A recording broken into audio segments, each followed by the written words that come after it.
Once, upon a midnight dreary, while I pondered, weak and weary, over many a quaint and curious volume of forgotten lore, while I nodded, nearly napping, suddenly there came a tapping, as of someone gently rapping at my chamber door. "'Tis some visitor," I muttered, tapping at my chamber door. Only this, and nothing more.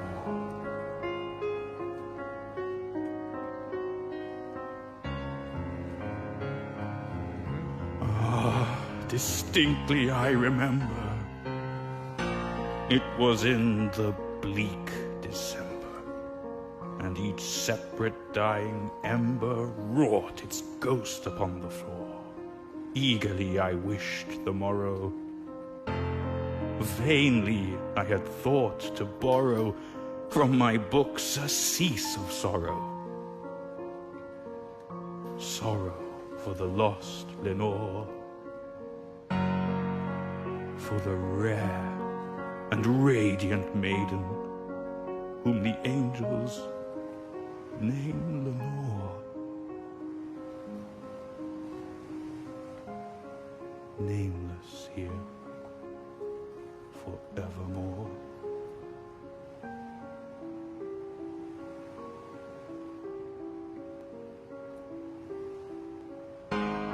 And the silken, sad, uncertain rustling of each purple curtain thrilled me, filled me with fantastic terrors never felt before, so that now, to still the beating of my heart, I stood repeating, "'Tis some visitor entreating entrance at my chamber door.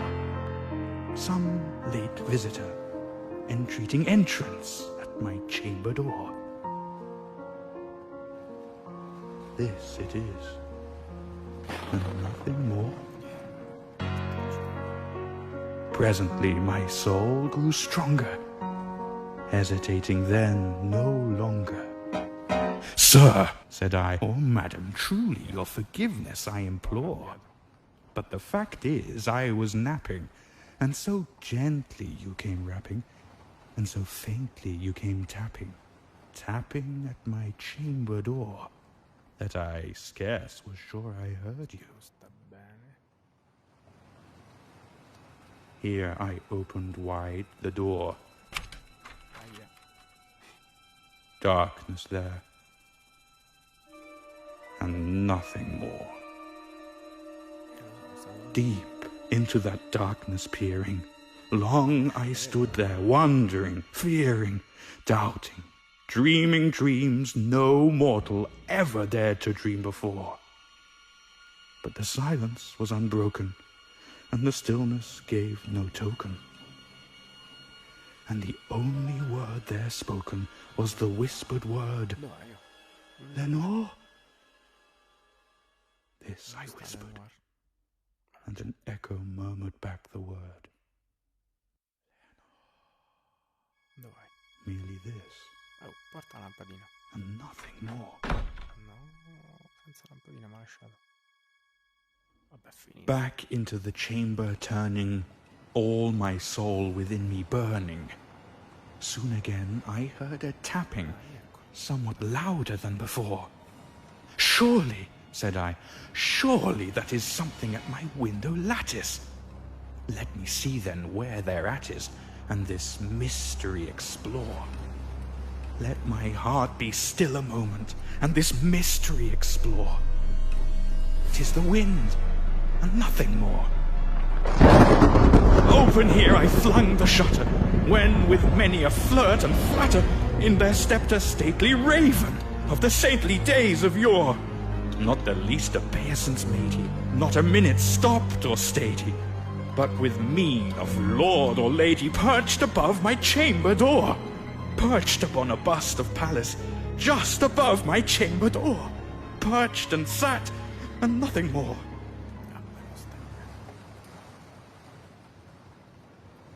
Then this ebony bird, beguiling my sad fancy into smiling by the grave and stern decorum of the countenance it wore, though thy crest be shorn and shaven, thou, I said, art sure no craven, ghastly, grim, and ancient raven, wandering from the nightly shore.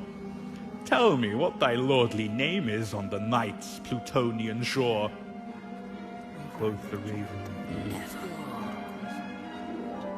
Te ne sei accorto? Much I marvelled this ungainly fowl to hear discourse so plainly, though its answer little meaning, little relevancy bore. For we cannot help agreeing that no living human being ever yet was blessed with seeing bird above his chamber door, bird or beast upon the sculptured bust above his chamber door, with such name as Nevermore. But the raven, sitting lonely on the placid bust, spoke only that one word, as if his soul in that one word he did outpour. Nothing farther than he uttered, not a feather than he fluttered, till I scarcely more than muttered, Other friends have flown before. On the morrow he will leave me, as my hopes have flown before. Then the bird said, Nevermore. Startled at the stillness broken by reply so aptly spoken, doubtless, said I, what it utters is its only stock and store, caught from some unhappy master who unmerciful disaster followed fast and followed faster, till his songs one burden bore, till the dirges of his hope that melancholy burden bore of nevermore.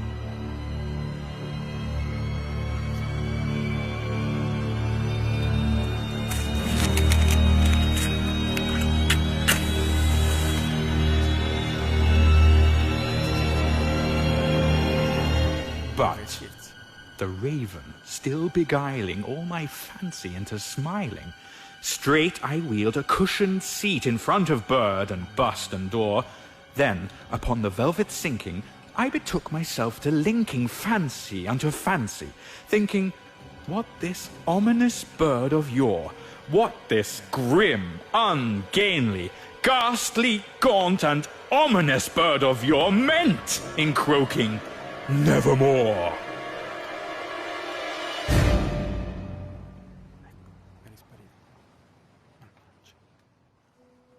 This I sat engaged in guessing, but no syllable expressing to the fowl whose fiery eyes now burned into my bosom's core. This and more I sat divining, with my head at ease reclining on the cushion's velvet lining, that the lamplight gloated o'er, but whose velvet violet lining with the lamplight gloating o'er she shall press nevermore. Then methought the air grew denser, perfumed from an unseen censer, swung by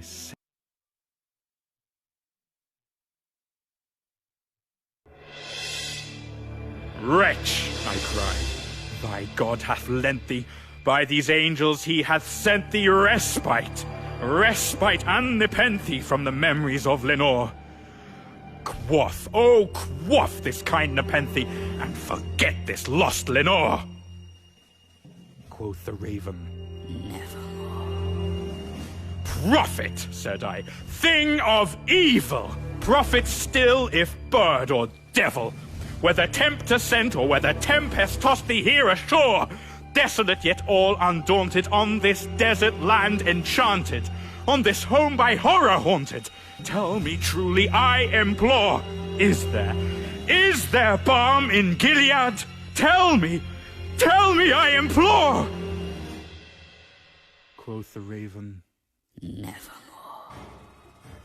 Prophet, said I, thing of evil, prophet still if bird or devil, by that heaven that bends above us, by that God we both adore, tell this soul with sorrow laden if, within the distant Aidenn, it shall clasp a sainted maiden whom the angels name Lenore, clasp a rare and radiant maiden whom the angels name Lenore!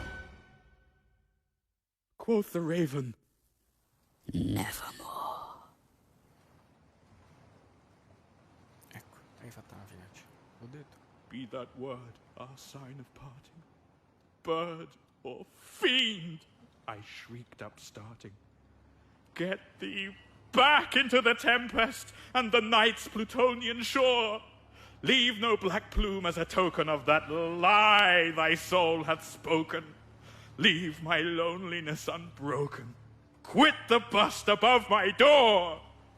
Take thy beak out from my heart, and take thy form from off my door. Quoth the raven, Che brutta fine che ha fatto. Dai. Ancora la quello. And the raven, never flitting, still Yeah. is sitting,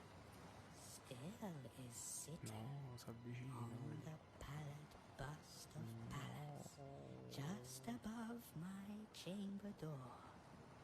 And his eyes have all the seeming of a demon's that is dreaming. And the pare che ti tutta sta lamplight poesia, o'er questa him arriva alla fine. streaming throws his shadow on the floor. Che bestia. And my soul from out that shadow that lies floating on the floor shall be lifted Fermo. C'ha la luce. nevermore.